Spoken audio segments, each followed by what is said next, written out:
नमस्कार दोस्तों, आज हम बात करेंगे पोस्ट ऑफिस के आरडी अकाउंट के बारे में।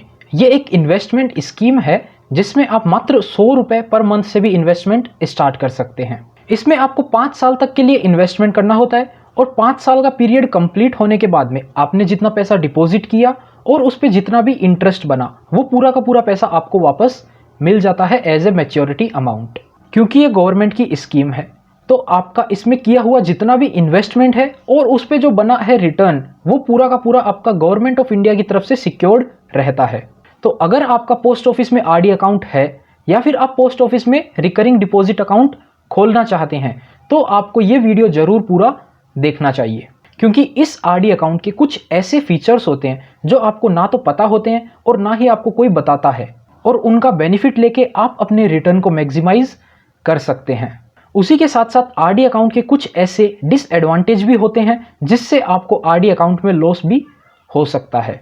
तो आज की इस वीडियो में पोस्ट ऑफिस के आरडी अकाउंट से रिलेटेड जितने भी रूल्स एंड रेगुलेशन है वो सब इस वीडियो में अपन डिस्कस करेंगे। तो ये वीडियो थोड़ा बड़ा जरूर हो सकता है, लेकिन अगर आप आज ये एक वीडियो पूरा देख लेंगे तो आपको पोस्ट ऑफिस के आरडी अकाउंट से रिलेटेड कंप्लीट नॉलेज हो जाएगी। नमस्कार दोस्तों, मेरा नाम है राकेश, आप देख रहे हैं बैंकिंग बाबा यूट्यूब चैनल। तो चलिए इस वीडियो को शुरू करते हैं। तो चलिए सबसे पहले समझते हैं कौन कौन post office recurring deposit scheme में अपना अकाउंट ओपन कर सकता है। तो जैसा कि आप देख सकते हैं, एडल्ट पर्सन यानी कोई भी इंडियन रेजिडेंट 18 प्लस की एज का है तो वो अपना अकाउंट ओपन कर सकता है। नॉन रेजिडेंट ओपन नहीं कर सकते हैं। जॉइंट अकाउंट की भी फैसिलिटी मिलती है, तो 2 या 3 लोग, जॉइंट अकाउंट में कम से कम 2 लोग होने चाहिए और मैक्सिमम जो है वो 3 लोग मिलकर जॉइंट अकाउंट भी ओपन कर सकते हैं। Guardian on behalf of minor यानी कि कोई माइनर के बिहाफ पे गार्जियन भी अकाउंट ओपन कर सकता है और अनसाउंड माइंड पर्सन के नाम पर भी गार्जियन अकाउंट ओपन कर सकता है। माइनर खुद भी अपने नाम पर अकाउंट ओपन कर सकता है अगर उसकी एज 10 साल से ज्यादा है तो। और कोई इंडिविजुअल जो है वो कितने भी अकाउंट ओपन कर सकता है। कोई लिमिट नहीं है कि एक पर्सन को एक ही अकाउंट ओपन करना है, नहीं, एक पर्सन मल्टीपल अकाउंट भी ओपन कर सकता है। अब बात करते हैं मैच्योरिटी पीरियड की, यानी कि ये जो स्कीम है वो कितने समय के लिए है। तो सिंपल सी बात है, जैसा आपको बताया था 5 साल के लिए स्कीम एप्लीकेबल है। अगर आप इसमें अकाउंट ओपन करवाते हैं तो आपको 5 साल के लिए इन्वेस्टमेंट करना पड़ेगा। अब बात करते हैं डिपॉजिट से रिलेटेड क्या क्या रूल्स हैं इस आरडी अकाउंट के। तो सबसे पहला जो रूल है वो है आपको 60 मंथली डिपॉजिट करना पड़ेगा। जैसा आपको बताया ये स्कीम 5 साल के लिए है तो आपको 60 डिपॉजिट करने पड़ेंगे। मिनिमम अमाउंट जो है वो आप 100 रुपये मंथली डिपॉजिट से भी स्टार्ट कर सकते हैं और उसके बाद में आप जितना अमाउंट करना चाहें उतना कर सकते हैं, मल्टीपल ऑफ 10 में इंक्रीज करके 110, 120, 130 आप जितना करना चाहें कर सकते हैं। मैक्सिमम डिपॉजिट की कोई भी लिमिट नहीं है। अगर आप फर्स्ट डिपॉजिट 1 से 15 तारीख के बीच में करते हैं, यानी आप अकाउंट जो है वो 1 से 15 तारीख के बीच में ओपन करवाते हैं, तो आपको बाकी आगे के हर डिपॉजिट 1 से 15 के बीच ही करवाने होंगे। और अगर आप 16 से लेकर एंड मंथ तक करवाते हैं कभी भी अपना अकाउंट ओपन, तो आपको अगला जो डिपॉजिट है वो उसी डेट में करवाना पड़ेगा, अगले मंथ के। तो ये हो गए डिपॉजिट से रिलेटेड रूल्स। अब बात करते हैं अगर आप डिपॉजिट में डिले कर देते हैं, अगर आप डिपॉजिट जो है वो टाइम से नहीं जमा करवाते हैं तो क्या रूल्स हैं।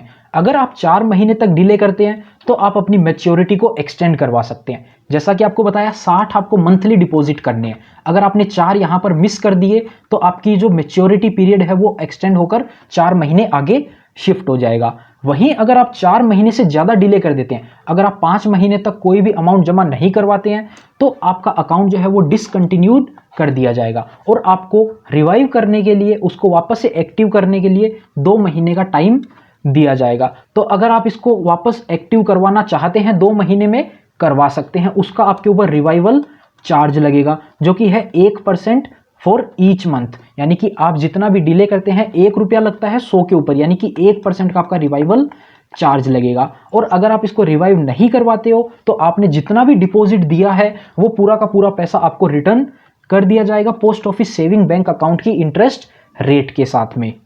अब बात करते हैं एडवांस डिपॉजिट की। तो अगर आपसे डिले हो जाता है, आप इससे बचना चाहते हैं, तो आप एडवांस में भी डिपॉजिट करवा सकते हैं और उसके आपको कुछ एडवांटेज भी मिलते हैं। तो चलिए क्या एडवांटेज है आइए देख लेते हैं। अगर आपका 100 रुपये का डिपॉजिट अकाउंट है, अपन इसको एग्जाम्पल लेके चल रहे हैं, अपना अकाउंट जो है वो मंथली 100 रुपये वाला डिपॉजिट का है। तो अगर आप 5 महीने तक का पैसा एक साथ एडवांस में जमा करवाते हैं तो आपको कोई भी बेनिफिट नहीं मिलेगा। लेकिन अगर आप 6 महीने का एक साथ पैसा डिपॉजिट एडवांस में करवाते हैं तो आपको 10 रुपये यानी कि 10%, आपका जो मंथली डिपॉजिट है उसका 10% आपको डिस्काउंट मिलेगा। लेकिन आपको 6 महीने का एक साथ पैसा जमा करवाना पड़ेगा। 6 महीने का एक साथ पैसा कितना हो जाएगा, 100 इंटू 6, 600 रुपये आपको एक साथ जमा करवाना पड़ेगा और आपको इसमें 10 रुपये का डिस्काउंट मिल जाएगा। आपको 590 रुपये ही पे करना पड़ेगा। वहीं आप 11 मंथ तक का डिपॉजिट एडवांस में करवा सकते हैं, लेकिन आपको जो डिस्काउंट है वो 10 रुपये ही मिलेगा, यानी कि आपके मंथली डिपॉजिट का 10% मिलेगा।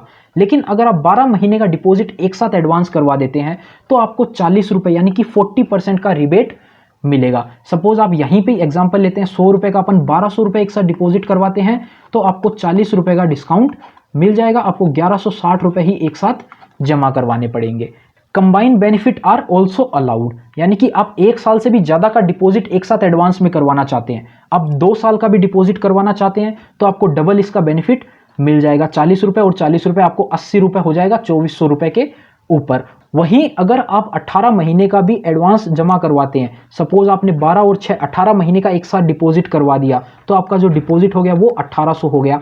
एक साथ आपने 12 महीने का करवाया तो आपको वहाँ का 40 रुपये डिस्काउंट मिलेगा और 6 महीने का डिस्काउंट आपको ये मिलेगा, तो आपको 50 रुपये का डिस्काउंट इसके ऊपर मिल जाएगा। तो अगर आप 6 महीने से ज़्यादा का एक साथ डिपॉजिट करवाते हैं तो आपको डिस्काउंट मिलता है। आप अकाउंट ओपनिंग करते ही 5 साल का एक साथ डिपॉजिट करवाना चाहें तो करवा सकते हैं, आपको 12 महीने उस कैलकुलेशन के हिसाब से डिस्काउंट मिल जाएगा। अब बात करते हैं प्री मैच्योर क्लोजर की। आपको किसी भी कारण से पहले पैसे की रिक्वायरमेंट होती है तो आप उस अकाउंट को प्री मैच्योर भी करवा सकते हैं। प्री मैच्योर की क्या कंडीशन है, अगर आपने एडवांस में डिपॉजिट जमा करवा रखा है तो आपको प्री मैच्योर की सर्विस नहीं मिलेगी। लेकिन अगर आपने एडवांस जमा नहीं करवा रखा है और आपके अकाउंट को 3 साल कंप्लीट हो गए हैं तो उसके बाद में आप प्री मैच्योर करवा सकते हैं। लेकिन प्री मैच्योर के कंडीशन में आपको जो इंटरेस्ट मिलेगा वो पोस्ट ऑफिस सेविंग अकाउंट की रेट पर ही मिलेगा। आपको जो आरडी का इंटरेस्ट रेट है उसके ऊपर इंटरेस्ट नहीं मिलेगा। आपको जो time to time post office saving account के ऊपर इंटरेस्ट रेट था उस बेसिस पर आपको इंटरेस्ट मिलेगा।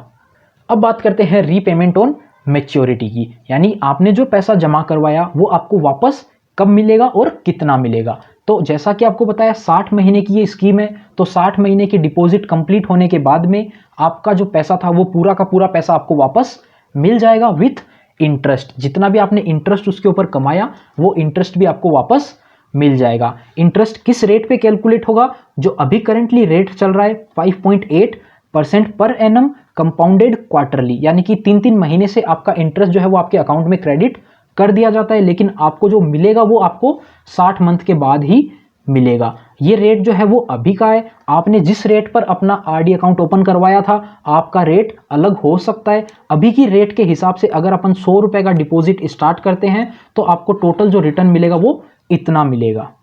अब बात करते हैं एक्सटेंशन की। जैसा कि आपको बताया, अगर आपके 60 मंथ का डिपॉजिट पूरा हो जाता है तो आप उसको विड्रॉ भी कर सकते हैं। लेकिन आपके पास एक और फैसिलिटी होती है, आप उसको एक्सटेंड भी करवा सकते हैं अगले 5 सालों तक के लिए। 1 साल, 2 साल, 3 साल, 4 साल, 5 साल, आप कितने भी समय के लिए एक्सटेंड करवा सकते हैं। कंप्लीट ईयर के लिए एक्सटेंड करवाना पड़ेगा। आप चाहें 6 महीने के लिए एक्सटेंड करवाना तो आपको बेनिफिट नहीं मिलेगा, तो उस पर आपको सिर्फ पोस्ट ऑफिस सेविंग अकाउंट का ही इंटरेस्ट मिलेगा। आप पूरे साल के लिए एक्सटेंड करवाते हैं 1 साल, 2 साल, तो आपको जो रेट है इंटरेस्ट का वो आपका जिस रेट पर अकाउंट ओपन हुआ था उसी रेट पर आपको इंटरेस्ट मिलेगा। तो अगर आप एक्सटेंड करवाना चाहते हैं तो आप करवा सकते हैं। अब बात करते हैं, अगर अकाउंट होल्डर की डेथ हो जाती है तो क्या रूल्स हैं। अकाउंट होल्डर की डेथ के केस में फर्दर डिपॉजिट अलाउड नहीं है, यानी जितना डिपॉजिट हो गया उस अकाउंट में वहीं पे उस अकाउंट को रोक दिया जाएगा और जो रीपेमेंट है वो नॉमिनी को कर दिया जाएगा। और जो अकाउंट है वो एक्टिव था, अगर उसमें हर महीने डिपॉजिट हो रहे थे तो वो जो रेट है वो 5.8% की रेट से इंटरेस्ट जितना भी होता है उतने महीने का वो रीपेमेंट कर दिया जाएगा नॉमिनी को। अगर अकाउंट ऑपरेशनल नहीं था तो इंटरेस्ट जो है वो सेविंग अकाउंट की रेट से ही पेमेंट किया जाएगा। यानी कि जिस पर्सन की डेथ हो गई उसके नाम पे अकाउंट था और उसका अकाउंट ऑपरेशनल नहीं था तो उस केस में जो रेट है वो सेविंग अकाउंट का ही पेमेंट किया जाएगा। और जॉइंट अकाउंट के केस में अगर किसी भी पर्सन की डेथ हो जाती है तो जो सर्वाइविंग मेंबर है, यानी कि 3 पर्सन का जॉइंट अकाउंट था, 2 की डेथ हो गई और एक जो बचा वो पूरा का पूरा अकाउंट उसके नाम पर हो जाएगा।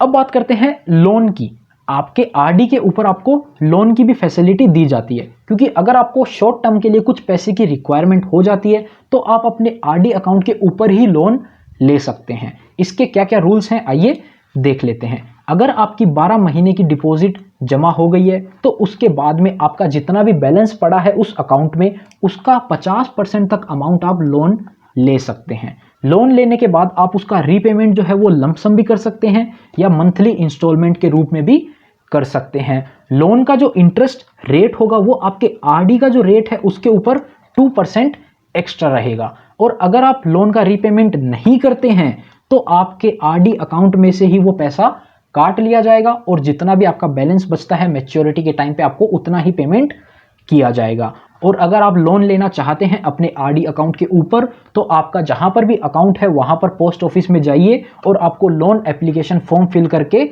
सबमिट करवाना होगा। अब बात करते हैं टैक्स बेनिफिट्स की जो आपको आरडी स्कीम में मिलते हैं। आप जो भी पैसा इसमें जमा करवाते हैं उसकी आपको डिडक्शन मिलती है सेक्शन 80C के अकॉर्डिंग, और इसकी जो मैक्सिमम लिमिट है वो है 1.5 लाख रुपए की। इंटरेस्ट की जो इनकम है आरडी के ऊपर वो पूरी तरह से टैक्सेबल है। आप जो इन्वेस्टमेंट करते हैं उसकी तो आपको डिडक्शन मिल जाती है, लेकिन इंटरेस्ट की जो आप इनकम कर रहे हैं वो पूरी तरीके से टैक्सेबल होती है। और इंटरेस्ट इनकम आपकी अगर 40,000 रुपए से ज़्यादा है, यानी कि साल भर की आपकी इंटरेस्ट इनकम 40,000 से ज़्यादा है तो आपके ऊपर टीडीएस लगेगा। लेकिन आपकी 40,000 रुपए से कम है पूरे साल की इनकम तो आपका टीडीएस नहीं काटा जाएगा। और ये 40,000 की लिमिट जो है वो 50,000 हो जाती है सीनियर सिटीजन के लिए। अगर senior citizen RD account open करता है और उसकी इंटरेस्ट इनकम 50,000 रुपए से ज़्यादा होती है तो उसका भी टीडीएस काटा जाएगा। अब बात करते हैं मैच्योरिटी अमाउंट कैलकुलेशन की। जैसा कि आपको बताया अभी जो करंटली रेट है 5.8% पर एनम का, तो अपन जो कैलकुलेशन करेंगे वो इस रेट के ऊपर करेंगे। तो चलिए कैलकुलेशन देख लेते हैं। सपोज आप मंथली डिपॉजिट 1,000 रुपये का करवाते हैं, हर महीने आप 1,000 रुपये जमा करवाते हैं, 5 साल तक आप जमा करवाएंगे, आपका टोटल डिपॉजिट हो जाएगा 60,000 रुपये का। उसके ऊपर जो इंटरेस्ट इनकम होगी वो होगी 9,697 रुपये और आपका मैच्योरिटी वैल्यू ये हो जाएगा। 5 साल के बाद में आपको इतना अमाउंट वापस मिल जाएगा। लेकिन अगर आप इसको कंटिन्यू करना चाहते हैं अगले 5 साल के लिए और, तो जैसा कि आप देख सकते हैं यहां पर तो आपको 9,000 रुपये का ही इंटरेस्ट आया, लेकिन आप इसको वापस से 5 साल के लिए और कंटिन्यू करते हैं तो आपका जो टोटल डिपॉजिट हो जाएगा वो हो जाएगा 1,20,000 रुपये। 10 साल तक आप जमा करवाएंगे तो आपको इसके ऊपर टोटल इंटरेस्ट मिलेगा 42,000 के अप्रोक्सीमेट, और आपका जो मैच्योरिटी वैल्यू हो जाएगा 1,62,000 रुपये। वहीं अगर आप 5,000 रुपये का मंथली इन्वेस्टमेंट करते हैं 5 साल के लिए तो आपका जो टोटल इन्वेस्टमेंट हो जाएगा वो हो जाएगा 3 लाख रुपए का, और उसके ऊपर आपको जो इंटरेस्ट मिलेगा वो मिलेगा 48,489 का, और मैच्योरिटी वैल्यू हो जाएगी 3,48,489 रुपए। इसको आप 10 साल के लिए कंटिन्यू करना चाहते हैं अगर, तो आपका जो टोटल मैच्योरिटी वैल्यू हो जाएगा 8,13,250 रुपए। वहीं अगर आप इसमें 10,000 रुपए का इन्वेस्टमेंट स्टार्ट करते हैं और 5 साल के लिए आप इसमें डिपॉजिट करते हैं तो आपका टोटल इन्वेस्टमेंट जो है वो 6 लाख रुपए का हो जाएगा, और इसके ऊपर आपको जो इंटरेस्ट मिलेगा वो मिलेगा 96,000 के अप्रोक्सीमेट, और आपकी जो मैच्योरिटी वैल्यू है वो अप्रोक्सीमेट हो जाएगी 7 लाख रुपए के आसपास। वहीं अगर आप 10,000 रुपए की मंथली डिपॉजिट को 10 साल के लिए कंटिन्यू करते हैं तो आपका जो टोटल इन्वेस्टमेंट हो जाएगा 12 लाख रुपए का, और आपका जो टोटल इंटरेस्ट है वो हो जाएगा 4,25,000 रुपए का, और आपको मैच्योरिटी पे जो अमाउंट मिलेगा वो हो जाएगा 16,25,500 रुपए। तो दोस्तों बस इतना ही था इस वीडियो में, आपको पूरा एक्सप्लेनेशन दे दिया पोस्ट ऑफिस के आरडी अकाउंट का। उम्मीद करते हैं आपको समझ आया होगा और आपको वीडियो भी पसंद आई होगी। अगर ये वीडियो पसंद आई हो तो लाइक करना, अपने दोस्तों के साथ शेयर करना। अभी भी अगर आपका कोई सवाल रह गया है तो कमेंट में जरूर पूछ सकते हैं। चैनल पर नए हो और चैनल को अभी तक सब्सक्राइब नहीं किया है तो सब्सक्राइब जरूर कर लेना। मिलते हैं आपसे फिर किसी नए और इंटरेस्टिंग वीडियो में, तब तक के लिए अपना ख्याल रखिएगा।